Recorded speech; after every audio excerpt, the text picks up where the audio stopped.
شوف بقى بقى تلعب على طول متمزق ضربه ركنيه. هتاخد واحده راسيه توصل على طول التسديده حلوه.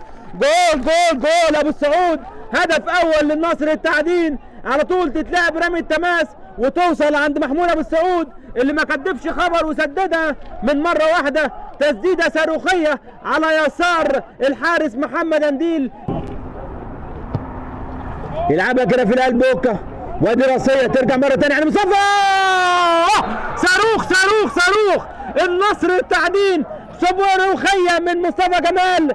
شبيك لبيك مصطفى جمال ما بين ايديك. يا حلاوتك يا جمالك يا مصطفى جمال. صاروخيه نفس الزاويه على يسار الحارس محمد انديل. ده مره ثانيه في نص الملعب. هتاخد مع خالد يلعب على طول ارضيه. ربيع عبد الرحمن. الله بمهاره حطها في الشياكه وناقه. عملت البينيه ويطلع عليها عبد الرحمن ربيع لما حارس المرمى ويحطها كده بسهوله وبسلاسه. الله